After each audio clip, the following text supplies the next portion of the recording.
Fir'aun itu orang pakai status yang diajarkan Allah ke kita. Fir'aun adalah wujida ba'da alam yakun. Fir'aun adalah makhluk yang sekarang ada, tapi dulu-dulunya tidak ada. Padahal sebelum ada Fir'aun sudah ada bumi, ada langit, ada matahari. Sebelum ada Yesus, ada Isa, sudah ada bumi, ada matahari. Artinya apa? Zaman langit bumi ada, penyebabnya Isa apa enggak? Enggak kan? Karena dia ada setelah adanya langit dan bumi. Fir'aun juga gitu, Yesus juga gitu, semuanya begitu. Makanya Allah mengajari kita apa? Hal ata alal insani hinum minad dahri lam yakun syai'am madhkura. Katakan manusia itu siapa? Manusia adalah makhluk wujud yang dulu tidak ada. Sekarang banyak enggak orang yang sudah kaya sebelum Pak Jokowi jadi presiden, sebelum Pak SBY jadi presiden, sebelum Pak Karno jadi presiden? Banyak enggak yang sudah kaya sebelum? Banyak kan? Artinya yang mengkayakan itu presiden Pak Allah. Allah. Sekarang kamu miskin, kamu enggak bisa nyalahkan Pak Jokowi. Sebelum Pak Jokowi presiden kamu sudah miskin. Ya, artinya yang memiskinkan itu presiden apa takdir? Takdir. Makanya wa anna ila rabbikal muntaha wa annahu adhaka wa abka wa annahu amata wa ahya wa annahu khalaqaz zawjaini dzakara wal unsa. Jadi kita miskin ya karena kehendak Allah, kita kaya kan semua itu karena Allah. Tapi kita terjebak hukum modern. Nak presiden iki sejahtera, anak iki ora. Ya mungkin secara bahasa syariat mungkin ada benarnya, tapi kita ini kan dilatih ilmu hakikat. Tak ulang malam 13 Dzulhijjah masuk ilmune cek syariat tok. Oh gak pinter-pinter banget cek gobloke kan gitu. Daftar wali kok ilmune ngono iku ora iso. Ini penting saya utarakan. Jadi saya ulang lagi. Makanya di Quran itu ilmu tertinggi diantaranya menurut orang tasawuf qulillah tsumma dzarhum fi khaudihim yalabun. Saya itu gak pernah loh takut mati meskipun saya masih muda. Karena saya bayangkan mati itu ya baik-baik saja. Ketika saya hidup ya gak tahu cara ngelola nyawa saya, kenapa kok gak pergi. Kamu tahu caranya ngelola nyawa kamu, kok gak mati sekarang? Gak tahu kan? Tahu-tahu masih hidup kan? Tahu-tahu diutang, semacam-macam lah. Sebetulnya kita zaman hidup pun gak tahu cara ngelola nyawa kita. Cara kerja jantung kita, cara kerja paru-paru kita. Nanti setelah kita mati pun gak tahu caranya hidup ketika kita. Tapi anehnya kita, mosok manusia sudah dilemah iso hidup lagi. Memangnya kita sekarang bisa hidup karena kita tahu-tahu ya hidup. Ditakdir anak yang melarat, pesek, elek. Orang lain ditakdir anak Kiai, Gus, Mulyo. Kita kan tidak pernah bisa milih bapak itu ora iso. Ngerti-ngerti anak Karmen, anak Karlan itu sudah gak tahu.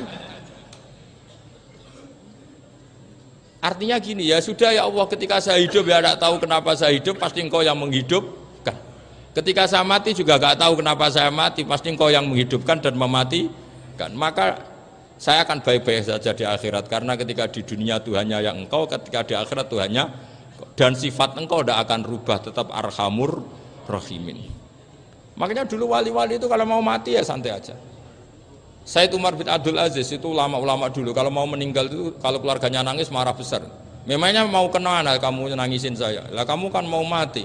Memangnya mau kemana kalau mati? Ya kembali ke Allah. Susahnya apa? Di dunia ya milik Allah, di akhirat milik Allah. Inna sholati wa nusuki wa mahyaya wa mamati lillahi rabbil. Yang aneh sampai harus melarat orang wani mati. Wah, aneh tenan. Ya karena sampean tahu mungkin di akhirat lebih miskin lagi kan. Itu repot terus. Coba kalau dari awal kita menstatuskan diri kita biadillah. Inna sholati wa nusuki wa mahyaya wa mamati. Tapi kamu salah status. Mengatakan kehidupan adalah momen untuk mencari kesejahteraan. Kehidupan adalah momen untuk cari karir. Kamu mensifati kehidupan secara salah. Jika kamu terjebak nyari karir, nyari kaya. Coba kalau kamu pakai mazhabnya Sufi, kehidupan adalah pemberian dari Allah untuk kembali kepada Allah. Kematian ya seperti itu. Akhirnya ya santai saja. Inna sholati wa nusuki wa mahyaya wa mamati lillahi rabbil alamin. Istri juga gitu. Saya itu tidak sombong, saya itu mulai nikah sampai sekarang itu hampir gak pernah tukaran sama istri. Sama istri saya itu sering bilang gini, Gus kali-kali kalau saya ngamuk itu diwales, dilawan. Supaya saya punya musuh katanya. Betul ya? Ya saya bilang gini, Allah itu maha baik sama saya. Ketika harmonis, ganjaran saya ya lewat harmonis itu. Sehingga saya ngasih uang, menyenangkan Anda. Ketika Anda marah, ganjaran saya lewat sabar. Ya sudah, itu semuanya baik. Kalau kamu marah, saya tidak dapat pahala. Makanya kalau kamu marah tak dengerin. Ini cara Allah membuat pahala tanpa bayar, kata saya. Justru kalau pas rukun itu untuk dapat pahala harus nyervis, jajakno, nukokno kelambi mahal, katanya. Boros itu pahala yang boros, kata saya. Tapi kalau kamu marah ini pahala paling murah, nggak usah biaya, dapat apa? Pahala, cukup sabar. Lu itu kalau terlatih lama-lama dapat, ya biasa saja. Ulama dulu seperti itu semua. Imam Syafi'i itu pernah ada orang baik sekali sama beliau, orangnya itu munafik padahal. Tapi kalau setelah keluar dari Imam Syafi'i, dia memaki-maki Imam Syafi'i. Suatu saat beliau dikasih tahu, orang yang tadi muji-muji jenengan itu di luar maki-maki jenengan. Imam Syafi'i itu guyu sebenarnya bukan alhamdulillah. Muridnya kan janggal, ini dikasih tahu gitu, alhamdulillah. Kenapa ya Imam Syafi'i, dia kan di luar maki-maki jenengan. Berarti aku wong wibawa, ning ngarepku rawani aja. Ya jadi dianggap enteng saja melihat, berarti aku wong wibawa, ning ngarepku ora wani. Ya sudah, terus ketika ditanya, tapi itu kan bahaya bagi Anda karena memfitnah Anda gini-gini. Kata beliau, zaka Allah. Yang kritiknya bahaya itu hanya Allah Ta'ala. Yang lainnya enggak bahaya. Karena ini makhluk dhaif, gak penting. Loh, kamu sampai tersisa dikritik orang karena kamu nganggap makhluk itu penting. Ini gobloknya sampean. Goblok segoblok-gobloknya itu. Coba kalau kamu mensatukan makhluk tetap makhluk, kritiknya tidak penting. Selesai kan? Selesai enggak? Ini problem Anda tidak wali itu, kalau dikritik ya susah. Makanya tidak wali itu problem menurut saya. Makanya saya nggak ingin nggak jadi wali itu kan, karena hanya wali yang hidupnya itu la khaufun alaihim walahum yahzanun.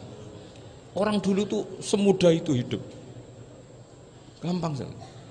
Dulu ceritanya diantara ceritanya manakibnya Sayyid Ja'far Shadiq itu, kalau ada orang memaki-maki dia itu dikirimi hadiah.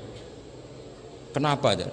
Karena kebaikan kamu telah kamu berikan kepada saya, ini hadiahnya. Sampai malu yang ngeritik itu.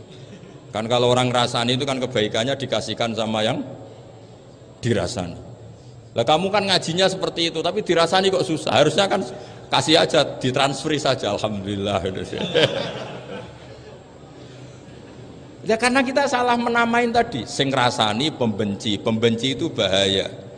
Sehingga kamu mereaksi secara serius. Coba kalau kamu pakai hukumnya Allah dan Rasul. Pembenci itu pemberi kebaikan. Istri marah adalah pemberi kebaikan. Ada yang berani mulai meraktekan. Latih begitu terus, insya Allah nanti hidup kamu barokah. Itu disebut wa'allama adamal asma.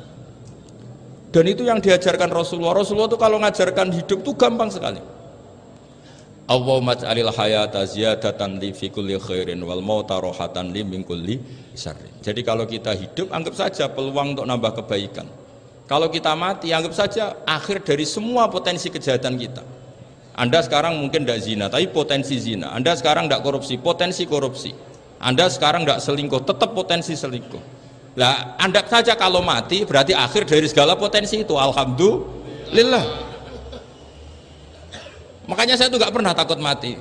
Karena saya misalnya setiap saat mati ya saya nanti akan bilang, ya Allah, ini sudah mau mati berarti mau akhir dari segala potensi keburukan saya. Alhamdulillah. Makanya itu ulama-ulama dulu kalau ada preman mati, saya guys, tonggone ra gelem muni saya. Walau preman kurang ajar, saya guys, tonggone tetap ra gelem muni saya. Padahal kiai ini muni, saya guys pun mati pun mboten sakit macam-macam niki pasti. Karena dia dengan mati berarti rohatan mingkuli syarrin, keburukannya tidak terulang lah. Lah keburukan enggak terulang lagi itu saya apa buruk? Saya. Makanya kiainya minta saya guys niki, tonggone cek menengae. Saya guys menengae. Makanya suatu saat kalau ada gitu kamu harus bilang apa? Saya pun buatan jahat malih pun mati. Jadi kayak apa coba? Coba sekali-kali statuskan kalau al hayat adalah ziyadatan lana fi kulli khairin.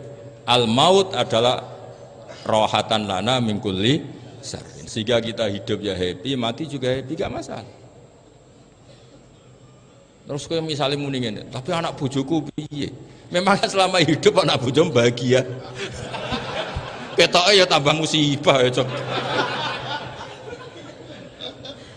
Malah sombong lagi kamu, seakan-akan kamu Tuhan yang bisa mensejahterakan manusia.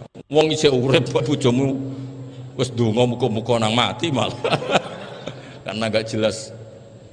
Ini penting, ini saya utarakan. Jadi ini saya cicil juz 1 wa 'allama adamal asma. Makanya kata Rasulullah, ala ta'jabuna kaifa yusrifu wa annisat ma quraisin wa dhamma. Ini penting, nama itu penting.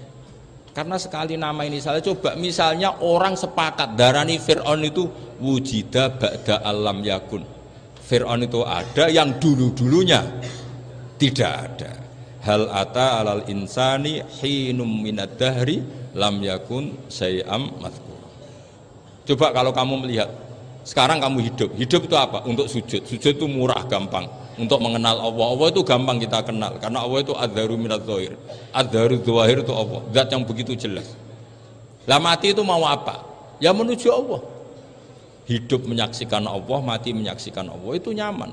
Yang menjadi tidak nyaman karena kamu salah bikin status. Hidup untuk menggapai cita-cita, untuk sukses. Wong komo yo muni ngono, lonte yo muni ngono, copet yo muni ngono. Rumang samu sing men bahagia iku ya tok. Rumah samu sing men duwe akeh ku tok. Coba copet kamu tanya, kenapa kamu nyopet? Ingin punya uang banyak. Terus kiai tak kok sering dakwah kena opo? Repot to. Nak jawabe ngono maksudnya. Tapi nak jawabe dakwah nyebarno Islam, aku ora dibayar apa-apa. Waras berarti, napa? Ini penting saya utarakan, makanya saya itu mau ngajar itu diantaran itu. Al ismu yadullu ala musamma. Maka itu hebatnya Quran. Quran itu ketika menjamakkan kata ilah itu diulang. Qul law kana ma'ahu alihatun kama yaqulun, kata Allah. Karena lafadz ilah itu enggak boleh dijamakkan. Itu jamak kriminal ya. Loh kok tidak kriminal gimana coba? Kalau Zaidun itu satu, boleh enggak kamu mengatakan ja'a Zaidani? Enggak boleh kan? Kalau Zaidun satu, boleh enggak kamu mengatakan ja'a Zaiduna? Enggak boleh kan? Sama ilah itu satu apa dua? Satu. Boleh enggak kamu katakan ilahani, dua Tuhan? Enggak boleh. Makanya Allah kalau mengatakan alihah itu qul law kana ma'ahu alihah, andekan. Lau itu andekan. Itu aja masih ditututi kama yaqulun, sebagaimana mereka katakan.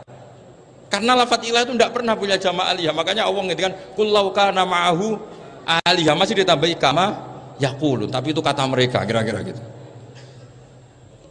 Maka kenangan saya sama Batu Rehan, saya ini masih pernah cucu sama Batu Rehan karena saya mbah saya kandung namanya Fatimah, itu abahnya itu orang sini, Fakhriyas itu. Ibunya itu orang Kudus, makanya saya ini ya turunan Kudus, turunan Tasem. Itu kalau Batu Rehan, kalau hari kematian Yesus itu kan ditulis hari wafatnya Yesus. Batu Rehan kan tentu meyakini Yesus itu Isa itu tidak mati tapi makanya di kalender Kudus sampai lihat itu kan matinya Sibah Isa kan ada dalam kurung Sibah Isa, jadi yang mati itu Sibah Isa. Karena kalau yang mati Isa kan menyalahi Quran, wa ma qataluhu wa ma salabuhu walakin subyalah, maka ditulis kematian Sibah Isa. Hanya Almanak Kudus, yang lainnya enggak karena sudah ikut bahasa nasional. Saya pernah agak bantah dulu, saya masih muda. Ditulis gini saja, kematian Yesus dalam kurung katanya.